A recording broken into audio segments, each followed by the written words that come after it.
Hello guys, welcome back to the Lafda station. और आज हम सबसे पहले बात करने वाले हैं ध्रुव राठी के बारे में। तो ध्रुव राठी ने इंडिया वर्सेस पाकिस्तान का मैच होने की वजह से एक बार फिर बीजेपी को क्रिटिसाइज किया। वो भी इसीलिए क्योंकि दरअसल ज्यादातर इंडियंस पहलगाम अटैक की वजह से पाकिस्तान के साथ इंडिया का क्रिकेट मैच नहीं देखना चाहते थे और इसके अगेंस्ट बहुत सारे लोगों ने आवाज भी उठाई, लेकिन इसके बावजूद भी ये मैच सक्सेसफुली कंप्लीट हुआ। तो उसी पे ध्रुव राठी ने बीजेपी को क्रिटिसाइज करते हुए कुछ ये कहा। नेशनल क्रिकेट काउंसिल का चेयरमैन है अमित शाह का बेटा, इससे पहले ये बीसीसीआई का सेक्रेटरी था। अब ऐसा तो है नहीं दोस्तों कि ये कोई बड़ा महान क्रिकेटिंग लेजेंड हो जो अपने टैलेंट के बल तक इस पोजीशन पर पहुंचा हो। तो जाहिर सी बात है, अगर मोदी सरकार चाहती तो इस इंडिया पाकिस्तान के बीच क्रिकेट मैच को बड़ी ही आसानी से रुकवा सकती थी, लेकिन उन्हें रुकवाना नहीं था। कोई भी कारण हो सकता है, इसके पीछे पैसों का लालच या कुछ और, इन्हें रुकवाना नहीं था। एट द सेम टाइम वो ये भी जानते हैं कि जनता के बीच में, उनके सपोर्टर्स के बीच में एक सेंटिमेंट है कि ये मैच बॉयकॉट किया जाना चाहिए, मैच होना नहीं चाहिए।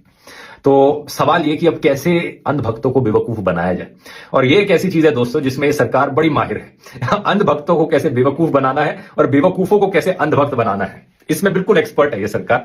तो देखिए इन्होंने क्या किया। अरे सचिन तेंदुलकर बात करो, Rahul Dravid stop the silence, Saurav Ganguly इतने ऐड में आते हो ना, बहुत पैसे मिलते हैं, तो डरते क्यों हो बीसीसीआई से? सौरव गांगुली क्यों डरते हो? देश ने इतना कुछ दिया आप लोगों को, आज चुप हो। चीख चीख कर अपना गला फाड़ रहा है, चिल्ला रहा है अर्नब गोस्वामी, लेकिन मजाल इसके मुंह से नरेंद्र मोदी, अमित शाह या जय शाह का नाम निकल जाए। इसे कहा गया है भाई तुम चिल्लाओ जितना चिल्लाना है, सारे बीजेपी आईटी सेल के अकाउंट जितना बोलना है बॉयकॉट की मांग करो, बॉयकॉट करना है करो, लेकिन अमित शाह या मोदी का नाम अपने मुंह से मत निकाल देना। सारा जो ब्लेम है बीसीसीआई पर कर दो, क्रिकेट प्लेयर्स पर कर दो, सोनी टीवी पर कर दो, जितने और यहां पर चीजें इन्वॉल्व हैं स्पॉन्सर्स पर कर दो। मतलब मुझे हंसी आती है कि ये अपने अंधभक्तों को एक साल पहले बेवकूफ बना रहे थे ये कहकर कि मोदी ने वॉर रुकवा दी, रशिया यूक्रेन के बीच में वॉर रुकवा दी। अब इन्हीं अंधभक्तों को इस बात पर बेवकूफ बनाया जा रहा है कि मोदी इंडिया पाकिस्तान के बीच क्रिकेट मैच नहीं रुकवा सकता। मतलब किसी भी समझदार इंसान को ये सब समझ में आ जाएगा कि ये जो देशभक्ति का ढोंग ये सरकार करती है कितना खोखला है वो। पानी और खून भी एक साथ नहीं बह सकता। देखिए, हमने खून और पानी का कहा था, हमने क्रिकेट का नहीं कहा था। लेकिन बेचारे अंधभक्त, यार तुम लोग थके नहीं हो क्या बेवकूफ बन बनकर? और कितना बेवकूफ बनना चाहते हो? जनता को आप मूर्ख समझना बंद कर दीजिए। एनडीसी के साथ बढ़ते हैं अपनी नेक्स्ट अपडेट की तरफ, जो कि है नकुल धुल वर्सेस एल्विश यादव से रिलेटेड। तो क्या नकुल धुल एल्विश यादव को ट्रोल किए? वो भी इसीलिए क्योंकि दरअसल पास्ट में भी नकुल धुल एल्विश यादव को बैटिंग प्रमोट करने की वजह से ट्रोल करते हुए आए हैं। तो ठीक उसी तरह एक बार फिर नकुल धुल ने एल्विश यादव की पुरानी वीडियो पे रिएक्शन देते हुए कुछ ये किया।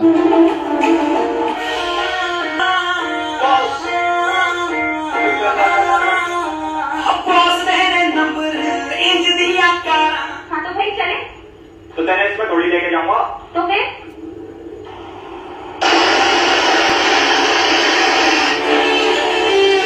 एनडीसी के साथ अब हम बात करने वाले हैं लक्ष्य चौधरी के बारे में। तो क्या लक्ष्य चौधरी ने सुनील पाल को ट्रोल किया? वो भी इसीलिए क्योंकि दरअसल अभी रिसेंट टाइम से आप सभी ने सुनील पाल की कुछ ऐसी वीडियोस वायरल जाते हुए देखी होगी जिसमें सुनील पाल यूट्यूबर्स और स्टैंड अप कॉमेडियन को ट्रोल करते हुए घटिया बोलते हैं। तो उसी पे लक्ष्य चौधरी ने सुनील पाल की एक वीडियो अपनी इंस्टाग्राम स्टोरी पे शेयर करी। पहले आप सभी उसका छोटा सा क्लिप देखिए। बीच में गाना आपने सुना होगा, उलाला तू है मेरी फैंटेसी। लड़की कहती है छूना ना अब मैं जवां हो गई। तो इस लड़के के घर पे नाना पाटेकर पहुंच गए रात को और लड़की से बोल रहे हैं, इधर कहां छूना है तुझे, जल्दी बता मुझे, दौलत है शौहरत है बस औरत नहीं है, कहां छूना है? लड़की बोली क्यों? अरे तू ही तो कह रही है छूना ना। तो नाना छूने आ गया, साथ में लाला को भी लाया, ओ लाला उसको भी बुलाला। अच्छा लग रहा? ताली बजा दीजिए। और इस पे लक्ष्य चौधरी ने सुनील पाल को ट्रोल करते हुए ये लिखा, छूना ना नाना पाटेकर घर पहुंच गए। इससे अच्छा तो गाली दे के ही कॉमेडी कर लेता। एनडीसी के साथ बढ़ते हैं अपनी नेक्स्ट अपडेट की तरफ, जो कि है मुनव्वर फारूकी से रिलेटेड। तो मुनव्वर फारूकी मिले कॉमेडियन विकल्प मेहता से, जिसके बाद उन दोनों का ही कुछ ये रिएक्शन था। भाई मैं इतने टैलेंटेड इंसान से मिला फ्लाइट में। Same to you sir, same to you. Sir क्या करते हो आप, कमाल करते हो। मैं जब फ्लाइट से निकल रहा था तो आसपास में देखा मैंने, इनको देखा, मैंने कहा अरे आप तो वो, तो इन्होंने बोला आप वो। ऐसे आपस में हम इज्जत खेल रहे थे। Love you sir, love you sir, love you. NDC के साथ अब हम बात करने वाले हैं हर्ष गुजराल के बारे में। तो हर्ष गुजराल एयर इंडिया से काफी ज्यादा डिसअपॉइंटेड हैं और उसके पीछे का रीजन हर्ष गुजराल ने अपनी इंस्टाग्राम स्टोरी पे पोस्ट करते हुए कुछ ये बताया। So I officially declare Air India as the worst airline. 42 दिन अमेरिका और कनाडा ट्रैवल किया मैंने, शोज किए, वापसी की हमारी एयर इंडिया की फ़्लाइट थी कि चलो ठीक है, हमने बिज़नेस क्लास कराई पहली बात, तो चलो ठीक है, वो भी सही है, कोई बात नहीं। मेरी साथ में एक टीम का बंदा था, उसने भी कराई। यहाँ आके बोलते हैं कि वो बिज़नेस क्लास की सीट टूटी हुई है तो आप इकोनॉमी में चले जाओ। मैंने भाई 17 घंटे की फ़्लाइट है, किसी रीज़न पे ही कराई होगी ना। कह रहे तो क्या हो गया, ये सोल्यूशन तो है ही है। तो कोट पहन के बंदा बैठा हुआ था, मैंने कहा आप ये कोट उतार के इसकी जगह बरमूडा और बनियान पहन के बैठ जाओ, सोल्यूशन तो है ही है। तो चला गया है।